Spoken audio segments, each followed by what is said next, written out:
The theory goes that if you give people three options, they will almost always pick the one in the middle. Not too much, not too little. It's called the compromise effect, and it is the psychological backbone of pretty much every single purchase you've ever made. But MG didn't read the textbook, because the Windsor's top variant, the aspirational maybe next time choice, was already the best seller. And MG's response to that is peak 2025 logic, because if the most expensive one is already the most popular, why not make one that's even more expensive? And so I present to you the MG Windsor Pro, the new top of the top with more range, more features and more ways to make your neighbor who bought the regular top variant feel slightly inadequate. But first, let's talk about that more range bit, because with a 52.9 kilowatt-hour prismatic cell battery, it gets precisely 449 kilometers of certified range. When you properly convert that to real-world figures, it comes closer to 380 and 400 kilometers, at least in the conditions we've tested today. We've driven it on the highways, driven it on the carts, driven it slow, driven it fast. I wouldn't call it a conclusive range test, but still, you should definitely be able to get more than 350 kilometers on a single charge, which is really good.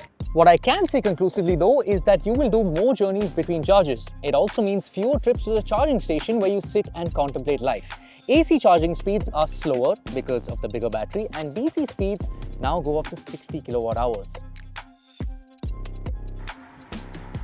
And then of course there is the addition of ADAS, which is tasked with contemplating why Raju is driving towards you on a one-way street with his high beams on, traveling at the speed of sound. No, seriously, ADAS isn't quite ready for India. It might cause a broken bumper in some situations, though it might save lives in some others, so it is actually a net positive to have.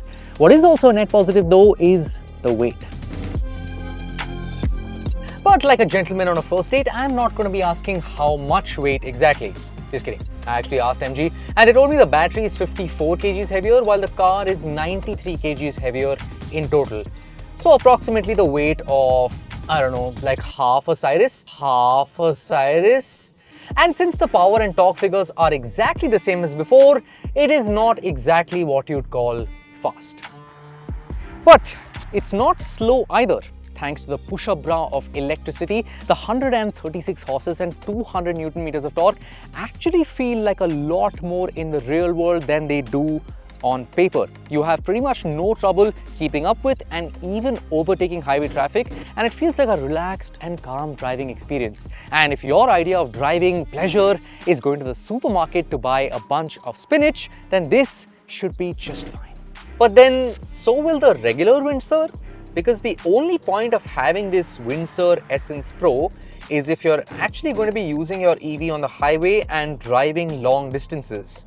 And if you are doing that, then sure, this does make sense. But for everyone else who's primarily using their electric cars in the city, the Essence variant is perfect. In fact, the more affordable Excite variant is even better.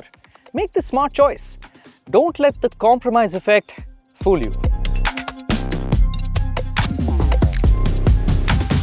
Ladies and gentlemen, welcome back to Unscripted on PowerDrift. The sun has just come out. We're on a beautiful road in Assam, heading towards a lake. It is just gorgeous. I mean, this is petrolhead heaven. But anyways, let's get back to the car, which is definitely not petrolhead heaven, but it's actually really very impressive. This is the first time I'm spending a considerable amount of time with the MG Windsor in general. Probably the only concern some people had was the fact that it didn't have a big enough battery to do like longer distance trips, but now even that is sorted. Of course, there's the addition of ADAS, which, I mean, it's a bit iffy in India, like I said in the review as well, but at least it's there. Better to have it than not have it. And aside from that, the car is actually really comfortable, just as comfortable as the MG Windsor EV non-Pro was. So none of that has changed.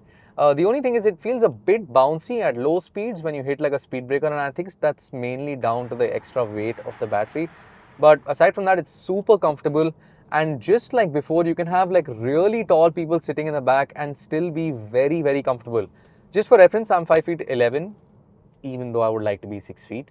But behind me was Tushar from Zig Wheels, who is 6'4", and he was sitting pretty comfortably.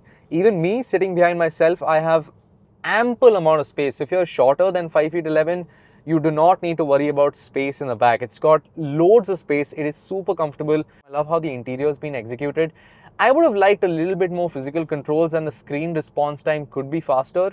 The boot capacity is down by a little bit, but it's actually not very noticeable. I think the difference is about 35-40 liters, but not super different. Like it won't be a case where if you were in the MG Windsor EV, you would be able to fit more luggage than you would be able to here. I think it's pretty much the same in terms of usability.